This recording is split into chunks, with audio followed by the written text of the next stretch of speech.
All right, let's talk about something that every single human culture has had to grapple with. Not just what happens when we die, but how on Earth we've tried to map it. Think about it. From the ancient Egyptians on the Nile to the early Greeks, from Mesopotamia all the way to Persia, every one of these civilizations, no matter how different, was built on this one shared, inescapable truth. Yep, death. The great unknown, right? The ultimate puzzle. In the way they tried to solve it? Well, it's absolutely fascinating. See, here's the thing. They didn't just come up with stories. They created geographies. I mean, they literally drew maps for the soul's journey, complete with rivers, gates, whole new destinations.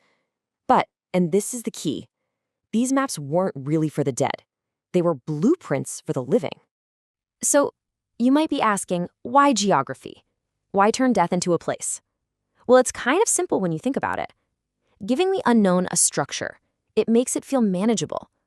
It turns this terrifying abstract idea into a journey, a place with rules you can learn, a path you can actually follow. It gives us a sense of control over the one thing we really have no control over. And this isn't just some academic idea. This quote really hits the nail on the head. We still talk about it this way, right? We say someone passed on or crossed over. Those aren't just empty phrases, they're little echoes of these mental maps we still build to deal with it all. And that brings us to the key idea for this whole thing, afterlife geography. Now, we're not talking about religion or theology here. This is all about how these imagined spaces gave people a very real, very concrete set of instructions for how to live their lives, right here on Earth. Okay, first stop, ancient Egypt. For the Egyptians, the afterlife wasn't just some place you ended up. No way. It was this incredibly complex landscape that you had to actively, skillfully navigate.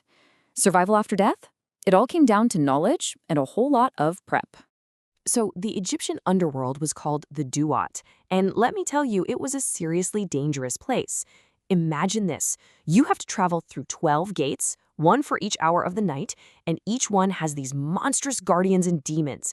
Success was not a given. You absolutely needed a guide, which was the Book of the Dead, and you can basically think of it as your supernatural GPS, packed with all the passwords and spells you needed to get through in one piece.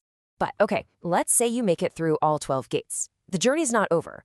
The final test was the weighing of the heart. Your heart, the seat of your conscience, was put on a scale against a single feather, the feather of Ma'at, the goddess of truth. If your heart was heavy with bad deeds, it would tip the scale, and poof, you get devoured by a monster called Ammit. Game over, absolute oblivion. But if it was light and pure, you got to enter the field of reeds, which was basically paradise. So the message for the living, crystal clear, be good, sure, but you better study up and prepare for the final exam. All right, now let's completely flip the script and travel over to Mesopotamia. Here, between the Tigris and Euphrates rivers, the map of the afterlife looks, well, a lot different.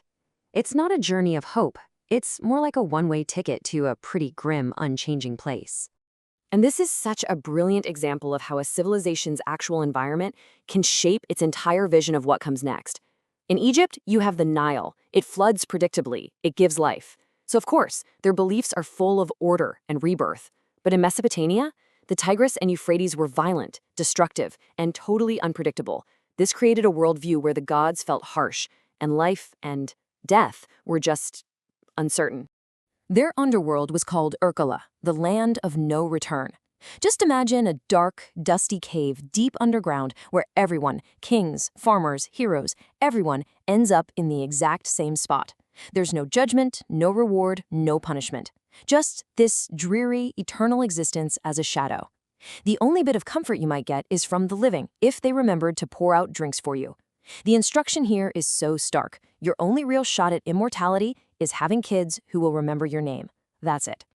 Okay, now for ancient Greece. This geography is probably a little more familiar to some of us. Their underworld, Hades, wasn't just one thing. It actually changed over time, evolving to become this perfect mirror of the values and even the social classes of the living world. So if you read Homer's Odyssey, Hades sounds a lot like Urkala, just this gloomy, one-size-fits-all place for everybody. But then, over hundreds of years, as Greek society itself got more complex, so did their afterlife.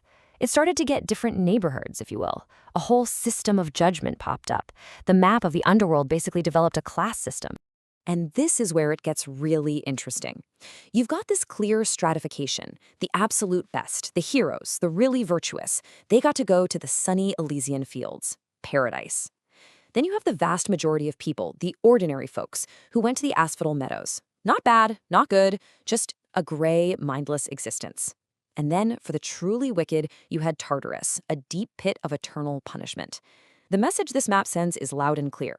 Don't be average. Strive for greatness, because being ordinary meant being forgotten.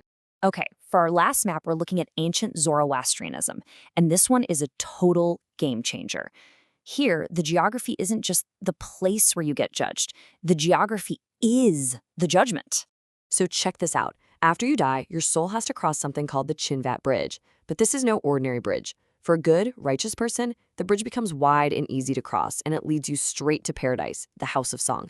But for a wicked person, that same bridge shrinks down to the width of a razor's edge. And, well, you can guess what happens next. You fall into the abyss, the house of lie. And this is the absolute genius of it. What determines the width of your bridge? It's not some god sitting on a throne. It's you. Your good thoughts, your good words, and your good deeds are the literal building blocks that make your bridge safe and wide. The instruction for the living couldn't be more direct. Your ethics create your reality, both now and in the hereafter. So when we lay all these different maps out side by side, a really powerful pattern starts to emerge.